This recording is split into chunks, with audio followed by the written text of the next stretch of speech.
The last negotiation, the massive space station called Nexus Prime, floated in the void between star systems like a steel flower made of metal and glass. Ships from 100 different worlds docked at its countless ports, bringing trade goods and diplomats from across the galaxy. Today, it would host the most important meeting in human history. Captain Elena Vasquez walked through the station's main corridor. Her military dress uniform, crisp and clean despite the long journey from Earth. She was not tall or physically imposing, but something in her steady brown eyes and calm demeanor made even the largest alien step aside as she passed. Behind her walked two aide officers, their faces carefully neutral, as they observed the dozens of alien species around them. The corridor stretched for nearly a kilometer, its walls made of transparent aluminum that showed the stars beyond. Alien. Merchants haggled in languages that sounded like music, grinding stone, or electronic static. The air carried the scent of exotic spices and the metallic tang of recycled atmosphere.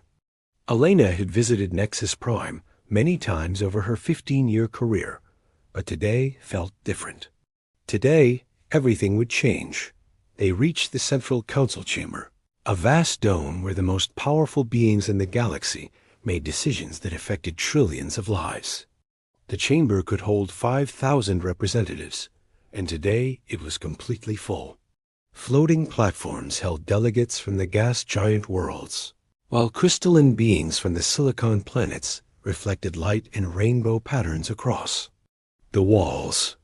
The insectoid hive collective clicked and buzzed in their designated section, while the energy beings called the luminous flickered like living stars.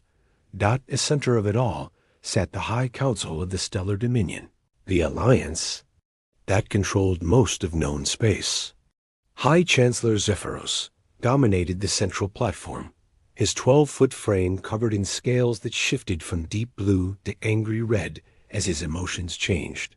6 arms ending in clawed hands rested on the arms of his throne, while his 4 eyes studied Elena with obvious contempt. Elena walked to the small platform reserved for Earth's representative.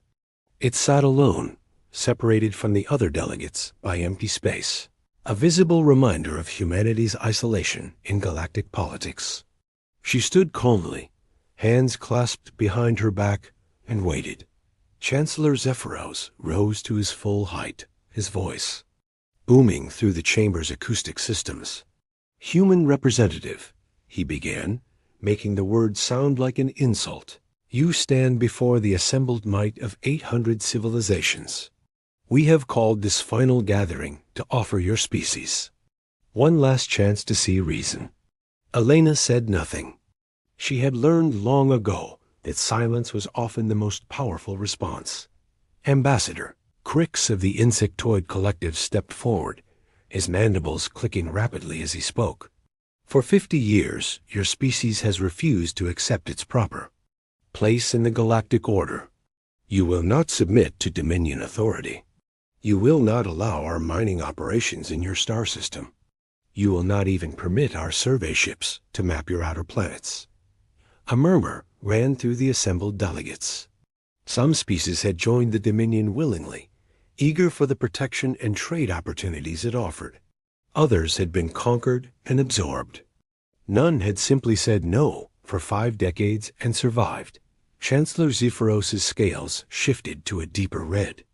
"Your stubbornness has been tolerated because your species was considered harmless. A young race with primitive technology and limited expansion. But recent events have changed this assessment." Elena knew what he meant. 3 months ago, human colonies had been established in 2 star systems beyond Earth's original boundaries. The colonies were small, barely a few thousand people each, but they represented something the Dominion could not allow: independent expansion by a non-member species. "The time for tolerance is over," Zephyros continued. "The Stellar Dominion has voted. Your species will submit to our authority, or it will be eliminated as a threat to galactic stability." The chamber fell silent. Elena could hear her own heartbeat, could feel the weight of 800 civilizations staring down at her. She was one human woman facing the combined power of most of the galaxy.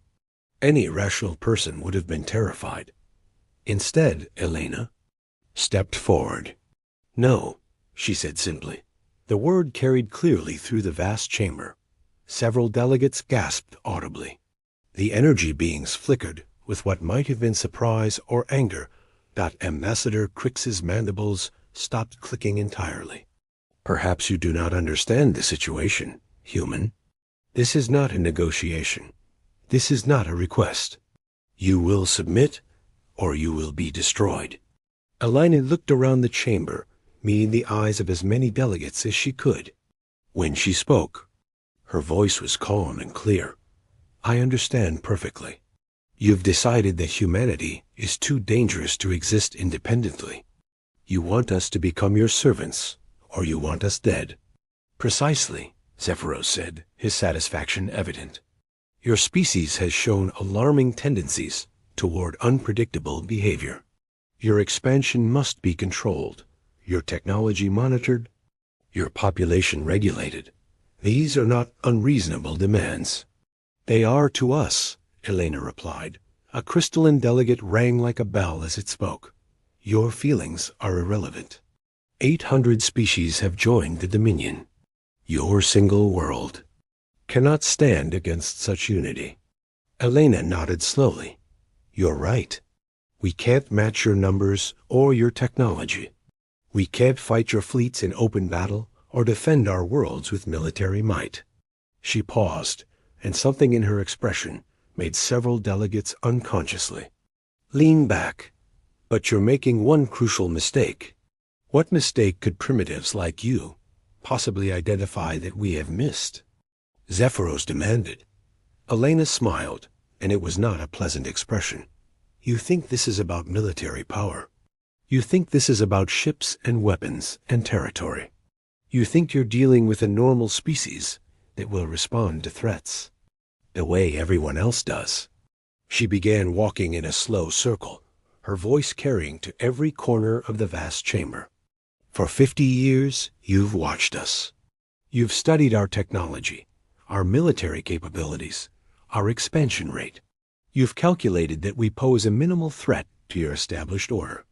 You've analyzed us like we're just another species to be cataloged and controlled." Ambassador Crix's wings buzzed nervously. "Your point, human?" "My point is that you've been studying the wrong things," Elena said. "You've been looking at our ships and our weapons and our colonies. You haven't been studying us. You haven't been studying what happens when you back a human being into a corner with no way out."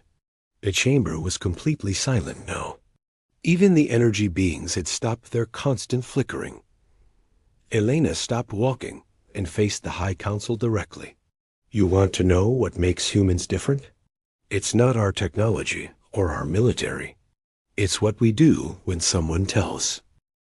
We have to choose between freedom and death." "Enlighten us," Zephyros said, but his voice had lost some of its confidence. "We choose to become something else entirely," Elena replied. "We choose to become something that doesn't have to make that choice.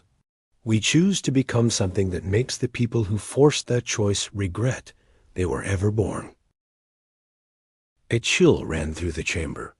Several of the smaller delegates actually moved their platforms farther away from the human representative. Elena continued, her voice growing colder with each word. "You think you know what war is. You fight your civilized battles with your rules and your honor codes. You capture territory and count casualties and declare victory when the other side surrenders. You fight wars where both sides expect to survive and negotiate afterward." She looked directly at Chancellor Zephyros. "Humans don't fight wars like that. When you force us to choose between submission and extinction, we choose option 3. We choose to make sure that if we're going down, we're taking you with us. All of you. Every last one." The silence stretched for long moments. Finally, Ambassador Crix spoke, his voice much quieter than before. You speak of mass suicide, of mutual destruction. Surely you cannot believe your species would choose annihilation over reasonable accommodation. Elena laughed, and the sound sent shivers through beings who had never experienced fear. Reasonable accommodation? You want to regulate our population, monitor our technology, and control our expansion. You want to turn us into pets, and you call that reasonable? She shook her head. You really don't understand humans at all. We're not threatening mutual destruction. We're promising something much worse. What could be worse than the extinction of your species? Zephyros demanded. Elena's smile returned, colder than the void between stars. The extinction of yours. You see, when you threaten everything humans care about, when you give us nothing left to lose, we don't just fight to win. We fight to make sure the threat never, ever rises again. We fight to end it so completely that no one else will ever face what we faced. She began walking again, her footsteps echoing in the absolute silence. You think we're afraid of dying? We've been dying since we crawled out of the caves. Disease, disaster, war, famine, we've survived them all. Death doesn't scare us. What scares us is the thought that our children might live as slaves. Elena stopped in front of the High Council platform. So here's what's going to happen. You're going to send your fleets to human space. You're going to try to conquer us with your superior numbers and technology. And you're going to discover that humans don't fight the kind of war you're prepared for. What kind of war do humans fight? Ambassador Crix asked, though he seemed reluctant to hear the answer. The kind where the only acceptable outcome is the complete elimination of the threat, Elena replied. The kind where we don't stop when we've won. We stop when we've made sure you can never threaten anyone ever again. Chancellor Zephyros rose to his full height, his scales now deep crimson with rage. You dare threaten the stellar dominion? Your primitive species against 800 advanced civilizations? Elena looked up at him without flinching. I'm not threatening you. I'm warning you. There's a difference. A threat is something you might do. A warning is something you definitely will do if certain conditions are met. She turned to address the entire chamber. You have one chance to avoid what's coming. Leave us alone. Let us exist in peace. Let us grow and explore and build our own future without interference. Do that, and humans will be content to remain in our small corner of the galaxy. And if we refuse? Zephyros asked. Alana's expression became utterly cold. Then you'll discover what happens when you force a species with nothing left to lose to become something they never wanted to be. You'll learn why humans are the only species in galactic history that names their ships after disasters and their weapons after angels of death. She walked back to her platform. The choice is yours, Chancellor, but choose carefully. Because once this war begins, there won't be any negotiations. There won't be any surrenders. There won't be any peace treaties.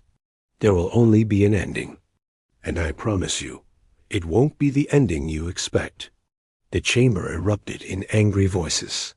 Delegates shouted in dozens of languages, demanding action, calling for immediate military response. Through it all, Elena stood silently on her platform, watching the chaos with calm eyes. Chancellor Zephyros raised all 6 arms, and gradually the noise subsided. The human has made the position of her species clear, he announced. The stellar dominion will now vote on the appropriate response. The vote was swift and unanimous. 800 civilizations chose war. Elena nodded as if she had expected nothing else. Then it's decided? You want war? She looked around the chamber one final time. And brace for the end you chose. As she walked out of the chamber, Elena could hear the delegates already discussing fleet deployments and battle strategies. They were planning a quick, decisive campaign against a primitive species that couldn't possibly stand against their combined might. They had no idea what they had just unleashed. Asterisk, when humanity awakens, 6 months later, High Chancellor Zephyros stood in the command center of his flagship, the Dominion's Might, staring at reports that made no sense. The massive warship floated in what used to be the Kepler system, but the 3 human colonies that had been there were gone. Not destroyed, not abandoned, gone. As if they had never existed at all. "Report," he ordered Admiral Vex, his military commander. The 4-eyed cetacean admiral's skin had lost its normal blue-green color, fading to a sickly gray. "We arrived at the coordinates 3 days ago. Our sensors detected no life signs, no structures, no debris. The colonies we observed 6 months ago have vanished completely." Zephyros studied the tactical display showing the empty system. "What about the planets themselves?" "Untouched, sir. No signs of orbital bombardment or surface destruction. It's as if the humans simply left. But our intelligence reports indicated those colonies had no spacecraft capable of evacuating 50,000 people. Perhaps they were relocated before our arrival?" Admiral Vex consulted his datapad nervously. "Sir, we've attacked 17 human settlements in the past 6 months. The same thing happened at every location. We arrived to find empty space where colonies should be. No battles, no resistance, no trace of human presence." Zephyros felt a familiar chill. This was not how wars were supposed to begin. When the Dominion attacked a planet, they expected desperate defense, heroic last stands, and eventually surrender or destruction. They did not expect to find nothing at all. "What about Earth itself?" he asked. "We haven't approached the human home world yet, sir. Strategic Command wanted to eliminate the outer colonies first, then move on the primary target." "But, sir," Vex hesitated. "Speak freely, Admiral. We haven't eliminated anything. We haven't fought a single battle. We don't know where the humans are, or what they're planning. How do we fight an enemy we can't find?" Before Zephyros could answer, alarms began sounding throughout the ship. The bridge lighting shifted to combat configuration as his officers scrambled to their stations. "Report," Zephyros barked. Unknown contacts appearing throughout the fleet, called his sensor operator. "Multiple signatures. Pattern analysis suggests." "Sir, they're inside our formation." Zephyros looked at the tactical display in disbelief. Dozens of red dots had appeared among the blue icons representing Dominion ships. But that was impossible. His fleet consisted of 300 warships spread across several light minutes of space. No force could penetrate that kind of formation without being detected. Size and configuration of hostile vessels? He demanded. That's the problem, sir. Sensors can't get a clear reading.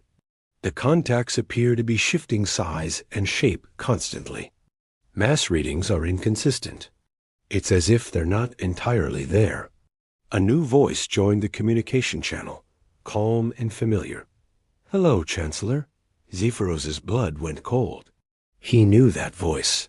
"Elena Vasquez?" "I told you to brace for the end you chose," Elena's voice continued. "Did you think I was making empty threats? Where are you?" Zephyros demanded. "Show yourself." "I'm everywhere and nowhere," Elena replied. "We all are. You wanted to fight humans, Chancellor, but we're not human anymore. You made sure of that when you left us no choice but to become something else." The tactical display showed chaos as ships throughout the Dominion fleet began reporting problems. Not attacks, not weapons fire, but problems. Life support systems failing, navigation computers providing impossible readings, artificial gravity fluctuating wildly. "What have you done to my fleet?" Zephyros roared. "We're introducing you to human warfare," Elena answered. "You see, you were right about one thing. We couldn't fight you with conventional weapons. We couldn't match your ships or your technology. So we stopped trying." Admiral Vex looked up. From his command console, his skin now pale with fear. "Sir, we're receiving reports from throughout the fleet. Crew members are ... changing. Changing how? Unknown, sir. Medical teams report that affected personnel are still alive and functional, but their biology is different. They claim to feel fine, but their genetic patterns are unlike anything we've seen before. Elena's voice carried a hint of dark amusement. You studied us for 50 years, but you never understood the most important thing about humans. We adapt. When you put us in a situation where being human wasn't enough, we became something more. The lights on the bridge flickered, and for a moment, Zephyros could have sworn he saw figures moving in the shadows, figures that weren't quite solid, weren't quite real. We learned from every species you conquered, Elena continued. We studied your technology, your biology, your weaknesses. We took the best parts of everything and made them ours. The shapeshifters taught us how to exist in multiple forms. The void swimmers showed us how to move through space without ships. The hive minds gave us perfect coordination. Zephyros felt true fear for the first time in his long life. That's impossible. No species can incorporate traits from others. Biology doesn't work that way. Human biology doesn't work that way, Elena corrected. But we're not exactly human anymore, are we? You forced us to evolve beyond the limitations of a single species. You forced us to become something that could survive what you planned to do to us. Reports continued flooding in from across the fleet. Ships losing power, crews becoming unresponsive, entire vessels simply disappearing from sensors, only to reappear in different locations. The orderly battle formation was dissolving into chaos. You're using some kind of advanced technology, Zephyros said, though he didn't believe it himself. Cloaking devices, computer viruses, biological weapons. We're using something much simpler, Elena replied. We're using what you taught us. You showed us that in this galaxy, the strong prey on the weak. You showed us that mercy is a luxury only the powerful can afford. You showed us that sometimes, to protect what you love, you have to become something terrible. The main screen flickered and Alana's face appeared. But it wasn't the human woman who had stood before the Galactic Council. Her skin had a pearl-like sheen that seemed to shift and flow. Her eyes were deeper than space itself, holding intelligence. That felt alien and ancient. When she smiled, her teeth were too sharp, too white. Thank you for the lesson, Chancellor, she said. We learned it very well. Zephyros tried to speak, but found his voice failing him. Around the bridge, his crew. Members were changing. Their skin took on the same pearl-like quality as Elena's. Their eyes deepened and darkened. But they remained at their posts, still loyal, still functional, just different. You wanted to control human expansion, Elena continued. You wanted to regulate our population and monitor our technology. Instead, you've given us something much better. You've given us the galaxy. The tactical display showed the truth. The red contacts weren't ships at all. They were people. Humans who had somehow learned to exist in the vacuum of space, who could travel between stars without vessels, who could infiltrate any fleet and change it from within. Every world you control, we can reach, Elena said. Every species you've conquered, we can free. Every technology you've developed, we can adapt and improve. You created us, Chancellor. You made us into exactly what we needed to be to stop you. Admiral Vex, his transformation now complete, turned to Zephyros with eyes that held cosmic depths. Order, sir? He asked, his voice unchanged, despite his altered appearance. Zephyros stared at his old friend and realized the horrible truth. The humans weren't destroying his forces. They were converting them. They were turning the Dominion's own strength against itself, one ship at a time, one crew member at a time. You can't do this, he whispered. You can't just change entire species. Elena's image leaned forward, and her alien eyes showed something that might have been pity. We can and we are. You see, Chancellor, you are right about humans. We are dangerous. We are unpredictable. We do pose a threat to galactic stability. She paused, and her smile grew wider. But you made one crucial error. You assumed those traits were weaknesses. You thought they made us vulnerable. Instead, they're what made us the perfect virus to infect your perfect order. Around the galaxy, the same scene was playing out on 1,000 worlds. Dominion forces arriving to find empty human colonies, only to discover that the humans had become something that could exist anywhere, could travel by will alone, could transform others with a touch or a word, or simply by existing in the same. Space, we're not conquerors, Elena said. We're liberators. Every species you've enslaved, we're setting free. Every world you control, we're returning to its original inhabitants. Every rule you've imposed, we're breaking. Zephyros felt his own skin beginning to change, felt new thoughts entering his mind, felt his perspective shifting as human knowledge and human determination merged with his own consciousness. But strangely, he wasn't afraid anymore. The fear was being replaced by something else. Hope. The war is over, Chancellor, Elena said gently. Not because we won, but because there's no one left to fight. The stellar dominion is dissolving, not through conquest but through transformation. Your subjects are remembering what it felt like to be free. Through his changing perceptions, Zephyros could see the truth spreading across the galaxy like wildfire. On world after world, beings who had lived under Dominion rule for generations were looking up at the stars and remembering that they had once been explorers, artists, dreamers. The rigid order that had kept the galaxy stable was crumbling, replaced by something chaotic and beautiful and alive. You asked for war, Elena said, her image beginning to fade. We gave you evolution instead. We gave you the chance to become something better than what you were. As consciousness faded and something new took its place, Zephyros understood the final lesson. Humans hadn't won through superior firepower or advanced technology. They had won by refusing to accept that winning and losing were the only options. They had chosen transformation over destruction, evolution over extinction. In forcing humanity to choose between freedom and death, the stellar dominion had created something unprecedented in galactic history. A species that could offer the same choice to others and make both options equally attractive. The war was over, but the real adventure was just beginning. Asterisk.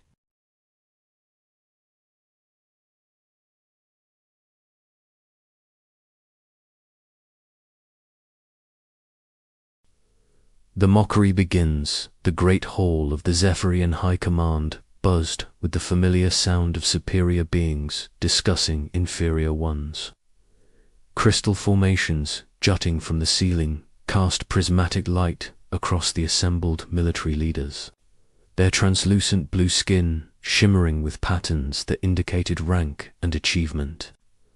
At the center of it all stood Commander Vex, his 7-foot frame radiating the confidence that came from conquering 17 star systems without a single defeat.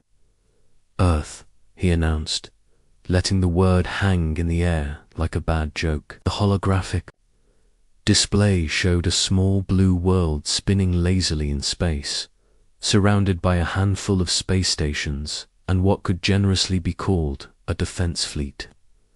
The humans have formally requested membership in the Galactic Cooperation Union. The laughter that erupted was immediate and infectious.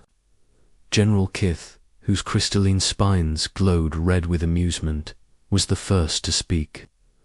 The Mudwellers want to join the big leagues.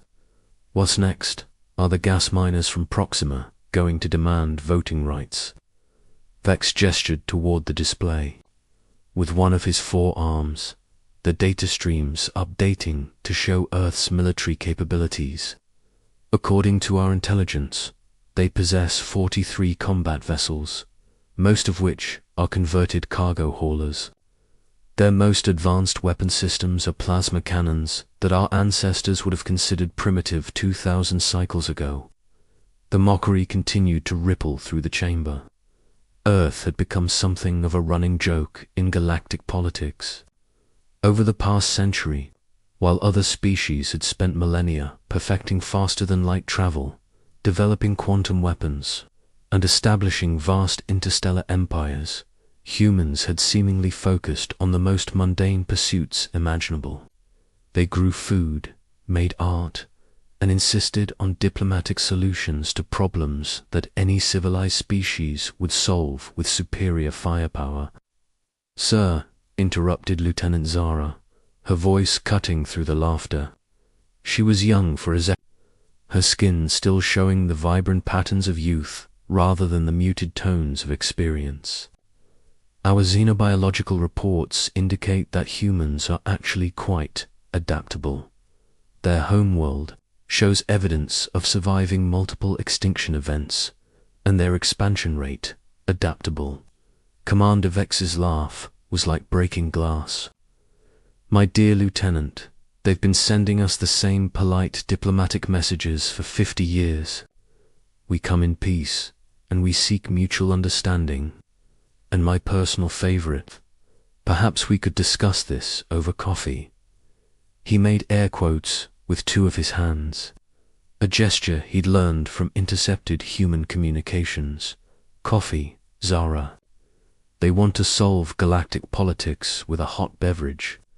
The younger officer's patterns shifted to show embarrassment, but she pressed on. "Sir, with respect, their survival rate in hostile environments is actually unprecedented. They've established colonies on worlds that would kill most species within hours. Their military history shows what General Kith interjected, his spines now pulsing with irritation, that they fight each other with chemical explosives and metal projectiles, that they consider nuclear fission to be the height of destructive power. Lieutenant, I've seen their military history. It's impressive only if you've never encountered actual military technology." Commander Vex raised a hand for silence, his expression thoughtful. The truth was, he had reviewed the human files ostensibly. What he'd found had been ... puzzling. Humans seemed to possess an unusual talent for taking desperate situations and somehow finding ways to not just survive, but emerge stronger. Their homeworld showed evidence of recovering from multiple near extinction events, each time bouncing back with renewed vigor and innovation. But that was before they'd reached the stars. Now they seemed content to play the role of galactic peacekeepers, always showing up to conflicts with medical supplies and food rather than weapons. They'd earned a reputation as the species you called when you needed someone to negotiate a ceasefire or provide humanitarian aid. Useful, perhaps, but hardly threatening. "The High Council has made their decision," Vex announced, his voice carrying the weight of absolute authority. "Earth's request for membership is denied. Furthermore, they will serve as an example to other primitive worlds about the consequences of overreaching." The chamber fell silent except for the harmonic hum of the crystal formations. Even among the Zephyrians, known throughout the galaxy for their ruthless efficiency, there was something unsettling about using overwhelming force against a clearly inferior opponent. It felt less like military action and more like bullying. "Lieutenant?" Zara's patterns shifted to show concern. "Sir, are we certain this is wise? The humans have been peaceful, but their psychological profiles suggest they might react unpredictably ... to direct threats against their homeworld. Unpredictably." Commander Vex's laugh was cold. "Lieutenant, they've had a century to show us their true capabilities. Instead, they've shown us coffee shops and art galleries. They send diplomats in cloth suits to meetings where other species arrive in powered armor. They apologize when our ships accidentally destroy their trade vessels. If this is them being unpredictable, I'd hate to see what they consider normal behavior. The battle plan was elegantly simple, almost insultingly so. A single strike fleet of 12 ships would approach Earth's outer colonies, demanding immediate surrender and submission to Zephyrian rule. When the humans inevitably refuse, the fleet would demonstrate the consequences of defiance by obliterating their pathetic defense forces. It was expected to take no more than a few hours. Dr. Sarah Chen, Earth's foremost expert on Zephyrian psychology, had been sending increasingly urgent reports to the Earth Defense Council for months.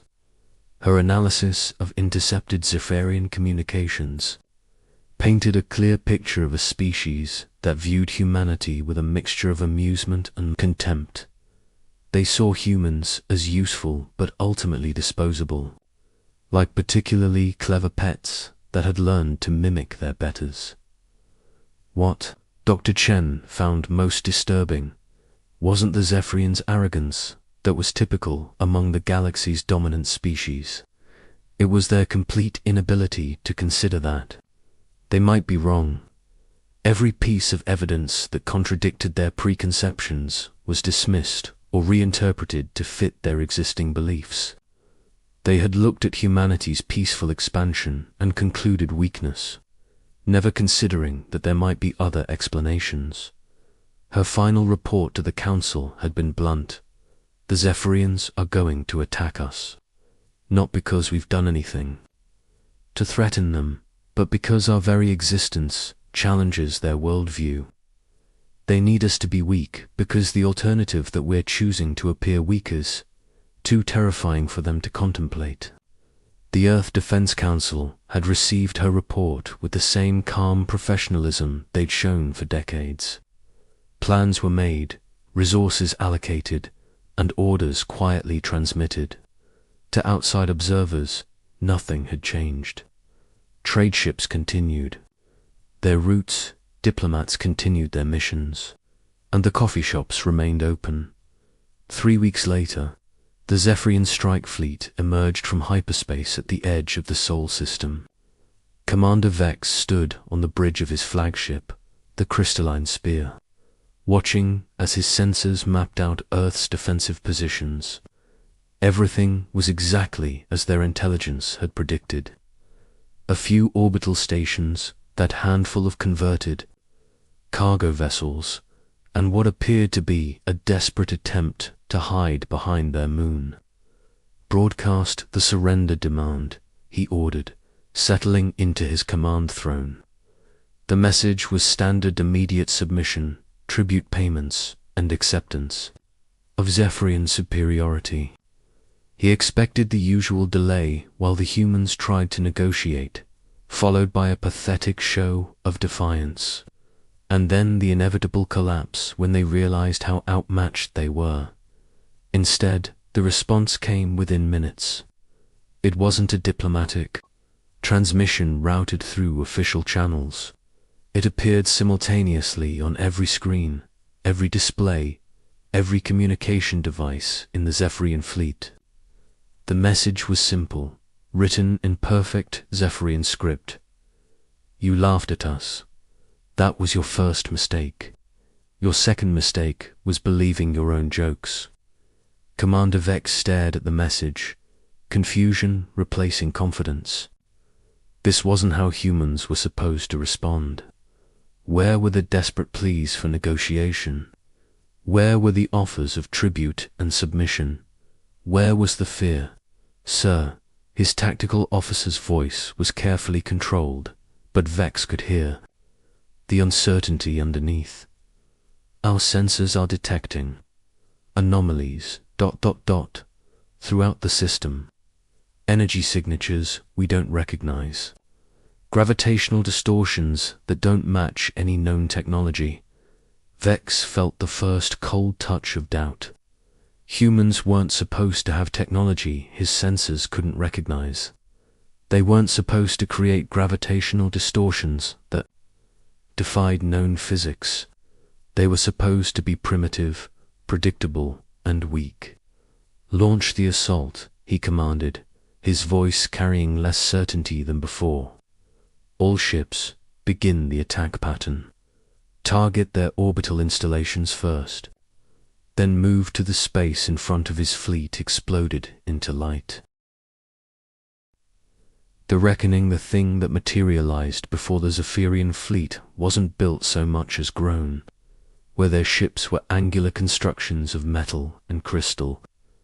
This was organic curves and flowing lines, as if someone had convinced living metal to take the shape of a weapon. It was massive, easily twice the size of Commander Vex's flagship. It moved with a grace that seemed to mock the laws of physics. "Identification." Vex's voice cracked slightly. His sensors were screaming. Contradictory information. The ship registered as both incredibly dense and somehow hollow, emitting energy signatures that suggested it was powered by something that shouldn't exist. "Sir," his tactical officer was frantically working his console. It's human. The registry identifies it as the UES Defiant. But sir, according to our intelligence, humans don't have ships like this. They don't have the technology. They don't have the materials. They don't. I can see what they don't have." Vex snapped, but his usual confidence was cracking. The ship floating before them represented technology that was decades, possibly centuries ahead of anything in the Zephyrian arsenal. It shouldn't exist. It couldn't exist. And yet there it was, its hull shimmering with patterns that hurt to look at directly. A communication channel opened, and the face that appeared on their screens made everything worse. It wasn't a human diplomat in one of their ridiculous cloth suits. It wasn't a panicked military officer begging for mercy. It was a middle-aged human woman in a practical uniform, looking at them with the same expression a teacher might give a particularly slow student. "I'm Captain Marcus Rivera," she said, though the name didn't match the person speaking. "Actually, no. I'm Captain Sarah Mitchell, or maybe Admiral Chen. Does it matter? We've been watching you, Commander Vex. We've been listening to your communications, studying your tactics, learning your weaknesses. Did you really think we didn't know what you were planning?" The confusion was intentional, Vex realized. They were playing with him, showing him that they knew things he didn't understand, that they could be anyone, anywhere, anytime. It was psychological warfare of the most sophisticated kind. "This is impossible," Vex stated, as much to convince himself as to argue with the human. "Your species lacks the technology for ships like this. Your industrial capacity is insufficient. Your scientific understanding is primitive." The human smile was patient and infinitely condescending. "Commander, you've been watching us for a century. In all that time, did you ever wonder why a species capable of surviving multiple extinction events, of adapting to environments that would kill most life forms, of spreading across dozens of star systems in just a few generations, would suddenly become so peaceful?" The question hung in space like a trap waiting to be sprung. Around the Zephyrian fleet, space itself began to shift and writhe. More ships were emerging not from hyperspace, but from dimensions that weren't supposed to exist. Each one was unique, as if human engineers had decided that standardization was for species with limited imagination. "You assumed we were weak because we chose diplomacy over war," the human continued. "You assumed we were primitive because we preferred trade to conquest. You assumed we were harmless because we sent you coffee and chocolate instead of plasma cannons. But Commander, Has it never occurred to you that we might have been giving you exactly what we wanted you to see? Lieutenant Zara, still at her station, despite her growing terror, managed to speak. The colonies we attacked first, the ones that seemed so defenseless, were bait, the human confirmed cheerfully. We've been preparing for this conversation for 50 years, Commander. Every diplomatic mission, every trade agreement, every cultural exchange was gathering intelligence. We mapped your fleet compositions, analyzed your tactical doctrines, studied your psychology. We learned everything about you while showing you nothing about us. Commander Vex felt his world reshaping itself around him. Everything he'd believed about humans, about their place in the galaxy, about the natural order of strong and weak, was crumbling. But why? If you possessed this kind of power, why pretend to be defenseless? Why allow other species to see you as inferior? The human's expression grew sad, and for the first time, Vex saw something genuine in her eyes. Because we've been where you are, Commander. We've been the species that conquered others because we could. We've been the ones who confused strength with righteousness, who mistook power for wisdom. Our history is written in the ashes of civilizations we destroyed because we thought might made right. Around them, the space battle that should have been a massacre was becoming something else entirely. Human ships moved like living things, their weapons reaching out with fingers of twisted reality that bypassed shields as if they were made of paper. Zephyrian vessels that had seemed so mighty minutes before were being systematically dismantled, their crews evacuated to safety before their ships were reduced to component atoms. We came to the stars hoping to be better than we had been, the human continued, her voice carrying across the chaos of battle. We chose to be peaceful because we knew the alternative. We chose to appear weak because we understood the responsibility. That came with true strength. We hoped that other species might be wise enough to choose cooperation over domination. The crystalline spear shuddered as something passed through its shields without triggering any alarms. Vex looked down to find his weapon systems had simply stopped, not destroyed, not damaged, just deactivated, as if someone had politely asked them to stop working.